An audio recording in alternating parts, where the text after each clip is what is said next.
안녕하십니까. 자비도량 주진우입니다. 오늘의 본문은 관화선에 대해서 말씀드리겠습니다.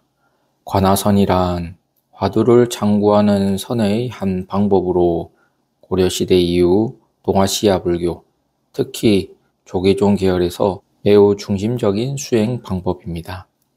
관화란 화두를 본다, 살핀다, 관찰한다는 뜻이며 의심을 일으켜 진리를 깨닫는 길을 말합니다. 그러면 관화선이라는 게 뭐냐? 화두가 있는데요. 화두는 스승과 제자 사이의 문답 또는 경전에서 나온 말 가운데 수행자가 깨달음의 실마리로 삼는 문구를 말합니다. 관이라고 하는 것은 본다, 참관다 라는 의미인데 단순히 보는 것이 아니라 마음 깊이 파고드는 것을 관이라고 합니다. 즉, 관화선이란 화두를 놓고 이게 무슨 뜻인가 하고 끊임없이 의심하여 마음을 오직 하나에 집중시키고 의식의 뿌리를 돌파하는 수행이다. 이렇게 정의할 수 있습니다. 관화선에서는 대표적인 화두가 몇 개 있는데요. 대표적인 게 무자 화두가 있습니다. 개에게도 불성이 있습니까? 라고 물으니 없다. 이게 이제 조주 스님의 화두거든요. 이 화두는 존재의 본성을 의심하는 화두입니다. 두 번째, 이목고. 풀었으면 이것은 무엇인가? 이건데요. 내 존재 자체를 근원적으로 묻는 화두입니다. 그 다음에 부처를 찾는 내가 누구인가? 이것은 자아를 돌아보고 참된 나를 찾는 화두죠. 그리고 마지막으로 만법이 하나로 돌아가니 그 하나는 어디로 돌아가는가? 이 화두는 화엄사상과도 연결된 깊은 철학적 질문입니다. 그러면 관화선 수행은 어떻게 하느냐 하면 첫 번째, 화두를 선정합니다. 선지식이나 스승에게 화두를 받거나 스스로 인연에 맞는 화두를 선택합니다. 두 번째, 참구, 화두 들기인데요. 화두를 들고 의심을 하는 겁니다. 앞서 이목고 이 화두는 무엇이 이 몸을 살고 있는가 이렇게 계속 의심을 하는 거죠. 이것은 무엇인가? 그래서 의심이 깊어질수록 생각은 줄게 되고 마음이 집중되는 거죠.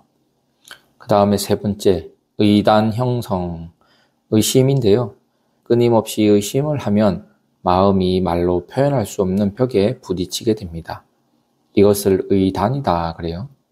그래서 모든 분별을 멈추고 순수한 의심 덩어리만 남게 됩니다. 그 다음에 마지막 타파, 화두가 타파된다 그러는데 깨달음이죠. 이렇게 끊임없이 의심을 하게 되면 어느 순간에 그 의심이 갑자기 터지듯 사라지며 자성과 실상이 드러나게 됩니다.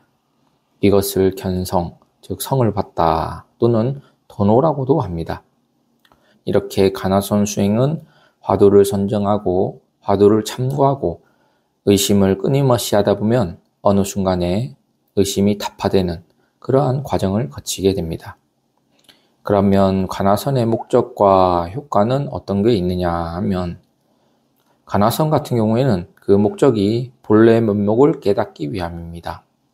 본래 면목이란 내가 누구인지, 참된 자성은 무엇인지를 깨닫기 위함이죠. 우리가 살아가면서 사실 본인이 누구인지를 잘 모르고 살아갑니다. 그래서 이 관화선을 통해서 본래 면목, 본인이 내가 누구인지를 알아가는 거죠. 그리고 관화선을 하게 되면 마음을 하나에 집중하기 때문에 망령과 번뇌를 끊고 직관적인 깨달음을 얻을 수가 있습니다. 그리고 스스로 근본을 의심함으로써 불성, 부처님의 성을 체득하게 되는 거죠. 그런데 관화선을 수행함에 있어서 주의할 점이 있습니다. 고승들이 여러 가지 조언을 했는데요. 진울 스님 같은 경우에는 이러한 조언을 했습니다. 의심이 깊어지면 견성이 가까워진다. 그리고 보조국사 같은 경우에는 말 앞에서 의심하라.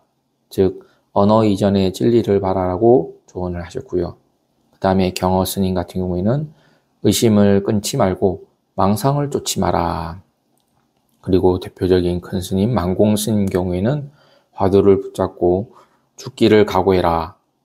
생사일념의 자세로 수행하라. 이렇게 조언을 하셨습니다.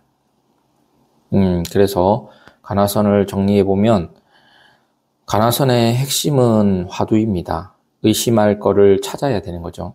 그래서 선지식이나 스승을 통해서 화두를 하나 받으시고 혹시 없다면 무자 화두 또는 이목고 이거를 하시면 됩니다. 그래서 그 화두를 정하고 나서 그 화두를 끊임없이 의심하며 집중을 하게 되는 거죠. 그러다 보면 단박에 어느 순간에 자성을 깨치고 즉 깨달음을 얻게 됩니다. 견성성불할 수 있다 그러죠. 여러분들께서도 이 관화선이 어렵다고 이렇게 할 수 있겠지만은 제가 말씀드린 방법대로 하루에 5분 그래서 점점 시간을 늘려서 이 화두창구 관화선을 한번 해보시기 바랍니다. 그러면 마음의 번뇌와 망상은 사라지고 어느 순간에 자기의 본래 성품을 볼 수 있게 될 겁니다. 그러면 다음 시간에 또 뵙겠습니다. 감사합니다.